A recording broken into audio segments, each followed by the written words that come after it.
Bonjour, mesdames, mesdemoiselles, messieurs, bonjour, Nabilaï Kamara, depuis Bruxelles, cher compatriote guinéen. Voilà, donc je fais ce direct ce lundi matin, parce que bon, je profite en fait de cette journée fériée, vous voyez, journée fériée en Belgique, et dans beaucoup de pays, disons, européens, n'est-ce pas? Et en fait, il est question de fêter l'armistice, la fin de la Première Guerre mondiale. Alors, cette journée est donc fériée, je dis bien, dans la plupart des pays européens. N'est-ce pas, la fin de la Première Guerre mondiale, l'armistice qui a été signé. Alors, bon voilà. Donc, j'en profite maintenant, cher Guinéen, pour parler de notre pays, la Guinée. Alors, mon thème, c'est plutôt un thème optimiste, je dirais cela, parce qu'il est question de cette question. Mamadi Doumbouya a-t-il encore de la chance pour devenir héros en Guinée? Parce que quand il a renversé Alpha Condé, il a terrassé Alpha Condé en 2021. On a tous crié, moi principalement, j'ai dit, ah, finalement, on va avoir un héros guinéen, n'est-ce pas? Héros guinéen, donc sur tous les plans, depuis notre indépendance. C'est-à-dire, voilà, on avait pensé cet homme qui viendrait effectivement pour en fait donner effectivement disons je dirais une véritable vous comprenez je dirais compréhension à notre processus de démocratisation. Je dis bien compréhension parce que depuis toujours on ne comprend rien. Alors voilà, on a mis que Mamadi Doumbouya donc serait l'homme qui mettrait l'accent sur ce point concernant notre processus de démocratisation. N'est-ce pas, cher Guinéen? Alors je dis bien le pessimisme, non, mais je parle plutôt de l'optimisme. Très bien. Alors mon thème, Mamadi Doumbouya a-t-il encore la chance pour devenir héros en Guinée? N'est-ce pas? Et si bien qu'on avait dit au départ oui, à un moment donné, quelques temps après, jusque maintenant, on est convaincu que non, il ne sera plus jamais. N'est-ce pas? Parce que là, voilà, il est tombé totalement dans le piège, dans les erreurs, les grosses, les bévues et tout ça, cher Guinéen. Très bien. Voilà, c'est mon thème d'information, cher Guinéen, pour ce matin. Mais avant cela, il faut évoquer ce point. Alors, parce qu'il faut toujours combattre les hypocrites, les traîtres, ça c'est vrai. Alors, chaque fois que nous constatons la présence, disons, des traîtres, des gens qui hier, manifestement, se sont montrés, alors, je dirais, hostiles, effectivement, alors aux citoyens venant à l'encontre de la loi suprême, à tous citoyens qui étaient contre le processus démocratique, les gens qui se battaient contre ça, qui aujourd'hui ont changé. Alors, écoutez, il n'y a pas de pitié, nous les dénonçons, nous les critiquons. Ça, c'est vrai. Alors, je vais parler d'ici de Mohamed Traoré. Mohamed Traoré, c'est l'avocat, vous le connaissez, c'est un avocat, cet homme qui, au temps d'Alpha Condé, qu'on lisait beaucoup, c'est vrai, de bonnes analyses par-ci par-là, il est avocat, ça c'est vrai, et c'est vrai, de bonnes tribunes de sa part. Vous comprenez, Mohamed Traoré, actuellement, il est membre du Conseil national de la transition. Alors, je dis bien membre du Conseil national de la transition, mais c'est qu'il n'y a pas très longtemps, je le disais, je ne comprends plus son attitude. Comparant ce que cet homme disait, il a dit, quand j'arrive à lire ces tribunes, n'est-ce pas, je dirais, rationnel. C'est-à-dire, il fait des raisonnements extraordinairement bien. Je crois que c'est à partir de là, nous sommes connus d'ailleurs. N'est-ce pas, très rationnel. Alors, quand nous essayons de faire cette comparaison, cette tribune rationnelle, n'est-ce pas, son sens de critique, le bon sens qu'il a. Et aujourd'hui, cet homme est assis là-bas au CNT, Conseil national de transition, avec Dansa Kourouma, et aujourd'hui, alors nous apprenons qu'il fait partie des délégations qui sillonnent actuellement l'intérêt du pays et pour la propagande concernant l'acceptation, je dirais, forcée de leur constitution. Mohamed Traoré fait partie. Alors, si ce n'est pas vrai, qu'on m'envoie des preuves, mais j'ai quand même des photos. Il fait partie de ces délégations qui sont actuellement à l'intérieur du pays, donc cherchant à divulguer cet élément propagandiste concernant la constitution disons, de Mamadi Doumbouya. Alors, nous comparons donc ces deux cas. Vous comprenez Mohamed Traoré avec ses tribunes rationnelles. Mohamed Traoré qui maintenant participe à la divulgation également des maçons, des faussetés du Conseil national de transition. Mais plutôt, mais écoutez, c'est un hypocrite. Un hypocrite à 100%. On a des gens qui parlent bien, qui donnent de belles paroles, pensant qu'ils sont des gens honnêtes, sérieux. Mais non. Mohamed Traoré est un hypocrite, à 100%. Mais c'est vrai, parce que moi je me dis, qu'est-ce qui l'empêche effectivement, si effectivement c'est vrai ce qu'il disait, si tout ce qu'il disait, toute cette tribune, c'était donc toutes ces idées venant de lui étaient dans le sens, je dirais, étaient du bon sens, n'est-ce pas? Mohamed Traoré devait pas siéger dans le Conseil national de transition. Peut-être au départ qu'il ne savait pas encore beaucoup de choses concernant les manipulations du Conseil national de transition, qui est un élément de propagande pour Mamadi Doumbouya. Peut-être au départ il ne savait pas. Maintenant, il est là, il le sait. Il sait maintenant l'objectif de Mamadi Doumbouya. Il sait l'objectif de la politique de Mamadi Doumbouya. N'est-ce pas? C'est tout simplement, en fait, terrasser notre processus de démocratisation. Interrompre catégoriquement notre processus de démocratisation. Mohamed Traoré sait cela, mais il siège encore là.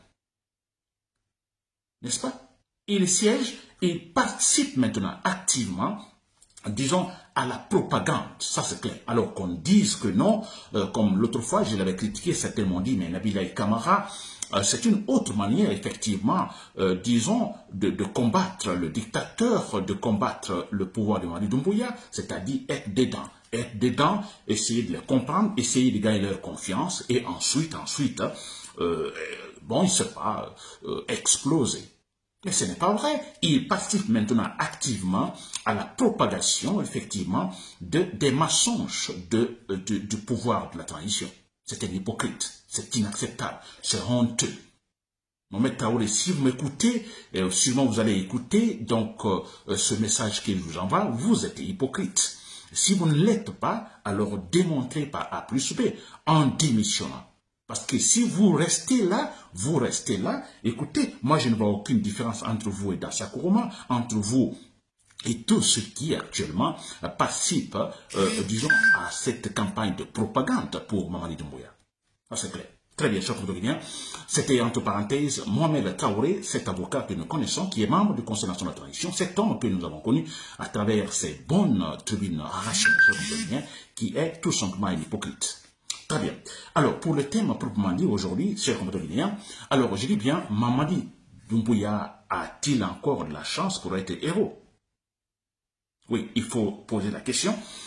Disons, la date, l'échéance n'est pas encore arrivée. L'échéance pour la fin de la transition, c'est bien sûr dans un mois, en fait, fin décembre, n'est-ce pas? Alors, on ne peut pas, bien sûr, nous avons notre forme de combat, c'est-à-dire il faut combattre, il faut critiquer, alors poussant le pouvoir, effectivement, alertant le pouvoir, effectivement, à comprendre que, voilà, il ne fait pas bien des choses, donc il est temps de rectifier. Donc, nous, depuis dès le départ, nous critiquons ainsi. Mais écoutez, l'échéance n'est pas encore arrivée, c'est fin décembre. Et d'ici fin décembre, donc plus d'un mois, Mamadi Doumbouya peut, bien sûr, être montré une certaine différence. Différence par rapport au régime de Sékou Touré, différence par rapport à Sékou Touré, différence par rapport à Lansana Conté, par rapport à Dadis Camara, Sekouba Konaté, Alpha Condé. Ça veut dire être différent. N'est-ce pas? J'appelle ça être différent. Oui, pour être héros, il faut être différent. Un héros, il ne fait pas comme tout le monde. Il fait quelque chose de différent. Tout le monde s'étonne. C'est ça un héros. N'est-ce pas? Mamadi Doumbouya sera-t-il capable d'ici fin décembre, disons, de faire des choses différentes? Voilà ce que je suis en train de dire dans ce direct contenu. Très bien. Alors, voilà, Mamadi Doumbouya, je dis tout simplement que, alors, c'est vrai que c'est difficile, hein? C'est maintenant difficile pour lui, sachant comment il est entouré, sachant, disons, je dirais, son comportement psychologique, je dirais, disons, la culture qu'il a, n'est-ce pas, disons, totalement dépréciée, c'est vrai. Alors, peut-être on dira qu'il sera très difficile pour cet homme, effectivement, de changer la donne, d'être différent aujourd'hui, différent de Alpha Condé, différent de Sékou Touré, différent de Dadis et de Sekouba Konaté. N'est-ce pas? Mais c'est pourquoi je donne ce direct, dire à Mamadi Doumbouya que non, il y a toujours une possibilité, n'est-ce pas? L'échéance n'est pas encore arrivée, il y a toujours une possibilité de surprendre les Guinéens. Il n'est jamais trop tard, si l'on veut bien faire, comme on le dit. N'est-ce pas, Mamadi Doumbouya? Moi, je suis contre vous à 100%, vous êtes un ennemi, n'est-ce pas? Vous êtes mon ennemi du moment que vous avez commencé à tuer les citoyens. Quand vous avez dit que désormais personne ne mourra pour la politique et finalement, après, vous avez continué à tuer, depuis là, moi, je vous déteste, je vous hais. Ça, c'est clair et net. Mais n'empêche que moi, cette fois-ci, en tant que, vous comprenez, suivant, je vais dire, ma profession, pour avoir effectivement, concernant, je vais mettre l'accent sur ma formation académique en philosophie, alors, donc, je reste objectif. Sinon, moi, personnellement, si je reste dans le cadre purement subjectif, je vous hais, je vous déteste, je ne peux pas vous donner des conseils. Mais écoutez, en tenant compte de ma formation académique, là, je reste objectif et je vous conseille. Je vous propose des idées. N'est-ce pas, Mamadi Doumbouya? Très bien. Alors, je dis bien, rien n'est tard quand on veut bien faire.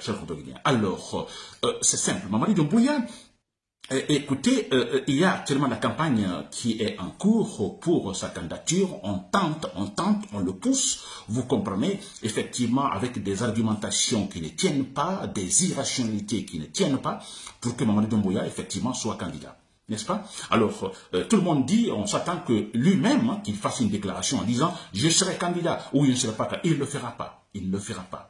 Il ne le fera pas. N'est-ce pas? Là, on a connu toujours les cas pareils. Il ne dira jamais « bon, écoutez, je serai maintenant candidat ». Il ne le dira jamais. N'est-ce pas? Alors, pourtant, au contraire, ce qu'ils sont en train de faire, effectivement, c'est essayer, tant bien que mal, ils ne l'auront pas, c'est-à-dire chercher à donner une popularité à Mamadi Doumbouya.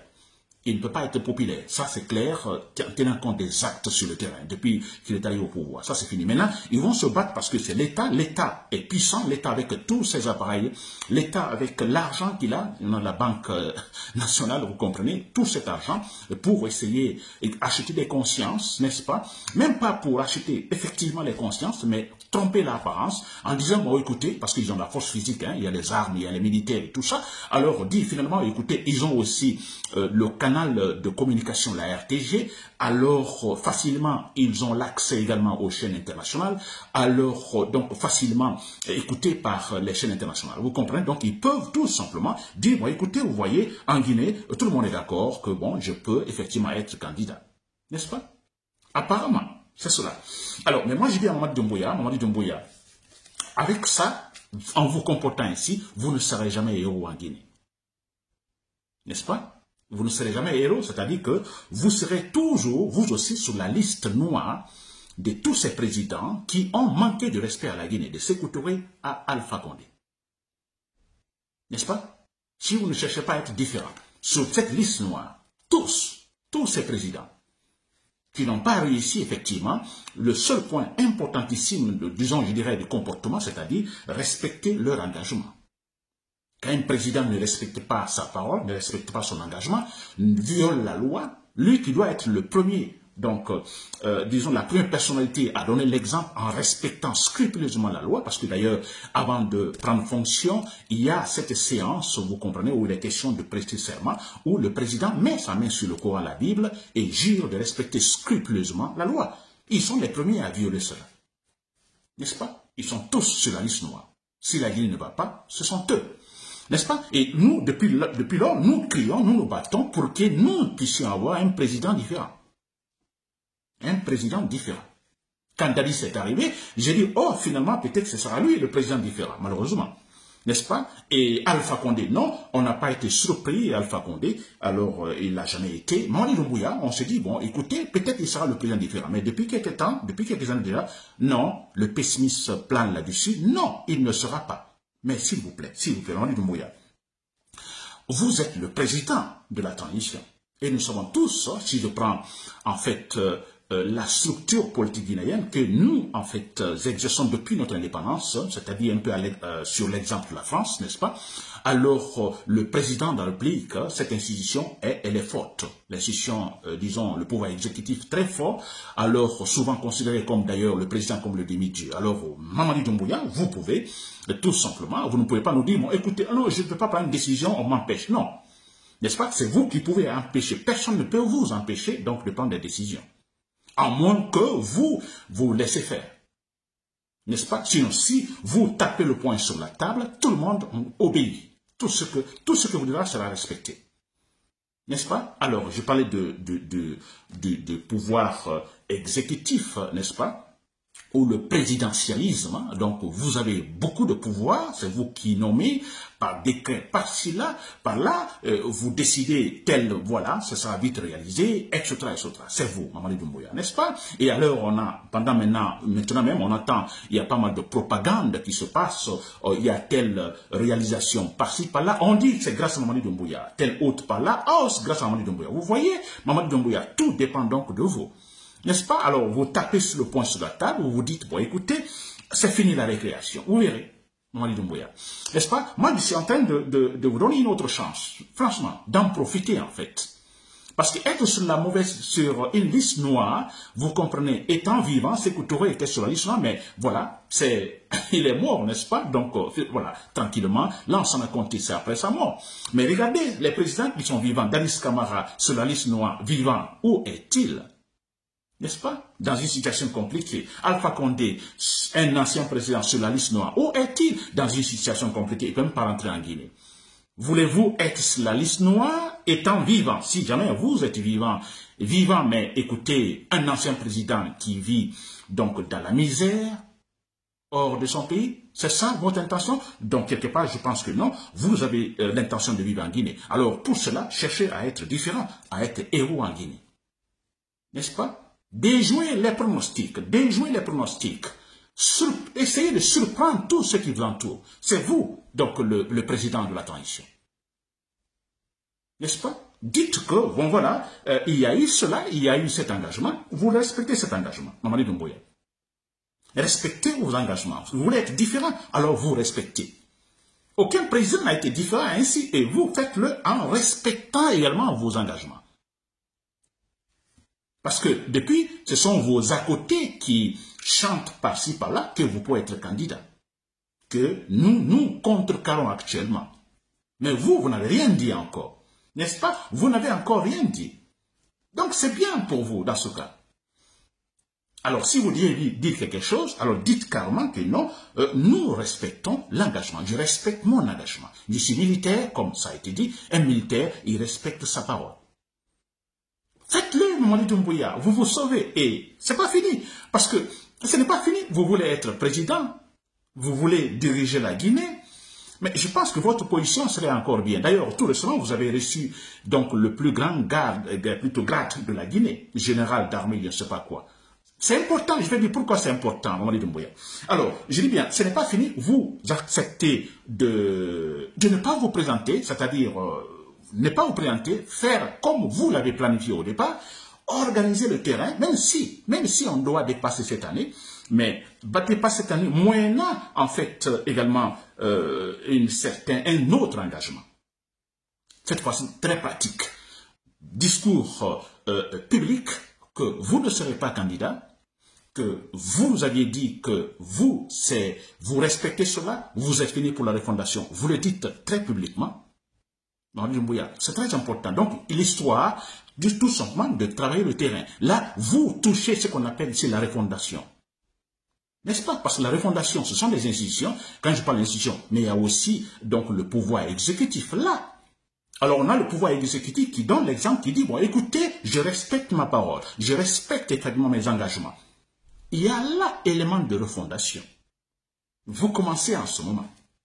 N'est-ce pas, Mamadi Doumbouya? Alors, c'est très simple. Alors, il est question de garantir effectivement les élections, c'est-à-dire, donc il est question d'abord de garantir le fondement politique, ça c'est très important, parce que vous là, vous ne l'avez pas touché. Quand je parle de fondement politique, c'est-à-dire que, alors c'est une référence, un modèle pour tous les Guinéens, une valeur qui est là, alors une valeur à laquelle nous nous référons tous également pour organiser la société guinéenne. N'est-ce pas? Les lois sont respectées. N'est-ce pas? Chaque citoyen, chaque chef joue son rôle. Le président, donc le pouvoir exécutif, le pouvoir législatif, judiciaire, chacun joue son rôle. N'est-ce pas? Vous êtes en train en ce moment de refonder les institutions de la République. Et là, vous organisez des élections libres et transparentes. Sans votre participation, sans votre candidature. Le Mamadi Doumbouya, c'est très simple. N'est-ce pas? Alors, je disais, vous voulez diriger la Guinée après, mais vous le ferez. Mais maintenant, comme vous voulez être différent, pour que nous puissions aussi noter cela, parce que c'est vrai, avec votre arrivée, il y a un élément très différent que la Guinée n'a jamais connu auparavant. Il y a un coup d'état militaire, on a le président qui est là, qui est vivant, vous ne l'avez pas tué, vous ne l'avez pas mis en prison ici, disons ça, c'est déjà important. N'est-ce pas? C'est différent. On n'a jamais connu des cas comme ça. Il y a eu un coup d'État, mais après le décès, en fait, du président en exercice. Sékou Touré, c'est quand il est décédé. Lansana Conté, c'est quand il est décédé, n'est-ce pas? Et une première fois en Guinée, c'est un cas différent. On a Alpha Condé, qui vit encore, mais qui a eu un coup d'État militaire, qui a perdu sa place à travers un coup d'État militaire. N'est-ce pas, Mamadi Doumbouya? Alors, ce que moi je vous demande, Mamadi Doumbouya, n'est-ce pas? Alors, vous êtes en ce moment avec le grade que vous avez finalement, le général d'armée, vous serez le garant, vous serez l'homme de l'armée républicaine. Ce militaire-là, quand je dis différent, vous n'avez pas de complexe. Parce que beaucoup ont le complexe. Ah non, j'ai été président, j'ai été le demi-dieu de tous les Guinéens. Comment puis-je me le trouver finalement encore au camp avec des militaires? Non, monsieur, vous serez toujours là, cette fois-ci, vous voyez, avec ce grade que vous avez, à la tête de l'armée guinéenne, à la tête de l'armée républicaine. C'est une sorte de garde, c'est une sorte de socle. Le président civil qui est là, il sait que voilà, on a un président Mamadi Doumbouya de la transition qui a organisé tout ça, qui a accepté de ne pas se présenter aux élections, qui est là. Vous comprenez? Donc vous êtes là comme une sorte de contre-pouvoir ou une sorte de pouvoir intimidatoire. En plus donc de la présence de cette armée républicaine, à la tête de cette armée républicaine. Vous verrez, alors vous organisez tout, on a un président qui vient, les élections sont organisées, on a un président civil qui est élu, n'est-ce pas? Et puis voilà, les choses se passent bien. Maintenant, vous, Mamadi Doumbouya, vous voulez être président, alors après 5 années, parce qu'il faut respecter ton engagement. Tu as dit que tu ne te présentes pas, n'est-ce pas? Tu ne te présentes pas, ni aucun membre du gouvernement. Donc pour les 5 premières années, non. Alors après 5 années, Mamadi Doumbouya, c'est très simple, vous enlevez votre tenue, vous en fait, formez un parti politique ou vous faites supporter par un parti politique, vous vous présentez aux prochaines élections, après 5 années, bien sûr. Étant différent, déjà héros pour ce que vous avez fait, c'est vrai que vous avez fait beaucoup de mal déjà. Beaucoup de mal. C'est vrai. N'est-ce pas? Mais généralement, comme je l'ai dit, je parle cette fois-ci en tenant compte de ma formation en fait académique, donc purement dans l'objectivité. N'est-ce pas? Ça veut dire quoi? Qu'on tiendra compte beaucoup plus de positif que vous ferez que du négatif. N'est-ce pas? On vous prendra sur... par exemple, quand quelqu'un est blessé, n'est-ce pas? On veut l'aider. Écoutez, on ne va pas le prendre. Il est blessé, il est par terre. Blessé gravement, il est par terre. Si vous voulez l'aider, allez-vous le prendre sur la partie blessée où il y a la plaie? Non. Vous le prenez par la partie qui est... en fait, voilà, qui n'est pas blessé, qui ne fait pas mal. Mais si vous le prenez sur la partie où il y a la plaie, vous ne voulez pas l'aider. N'est-ce pas? Alors, je crois, quand je parle de l'objectivité, alors c'est la question tout simplement de voir Mamadi Doumbouya, son côté positif, ce qu'il a fait de positif. N'est-ce pas? Mamadi Doumbouya, 5 années après, vous vous présentez avec un parti politique, je vous assure, mais très clairement, mais il n'y aura même pas de surprise. La majorité, la grande majorité, à 99,99% de Guinéens voteront pour vous. Pour 2 mandats présidentiels. Et si vous faites ça, franchement, je vous dis, la Guinée aura réussi ce qu'on appelle à implanter sa structure politique, solide et consolidée. Clair, comme ça a été au cas de Ghana. Mais c'est clair. Aucun président qui viendra ne pourra blaguer. Sachant que Mamadi Doumbouya, cet homme, a donné l'exemple. Il a été différent. Il est au camp, il est encore militaire, sans complexe, rien. Il est à la tête de la force, disons, de l'armée républicaine, jusqu'à sa retraite, cher compatriote guinéen. N'est-ce pas? Très bien. Alors, donc, la question, Mamadi Doumbouya a-t-il encore la chance pour devenir héros en Guinée? Moi, je dis oui. Je réponds par oui. Je réponds par oui, cher compatriote guinéen. N'est-ce pas? Là-bas, dans le camp de Mamadi Doumbouya, on est encore à quelques semaines, donc la fin de cette année. Alors, Mamadi Doumbouya ne s'est jamais prononcé là-dessus. Ce sont ses à côté qui se prononcent, qui s'y prononcent. Alors, nous pensons que Mamadi Doumbouya fera la grande différence. Donc, la grande différence vers, disons, cet homme qu'on pourra appeler le héros guinéen, le héros de tous les temps en Guinée. Donc, c'était Nabil Kamara, depuis Bruxelles. Merci pour l'écoute. Bonne journée.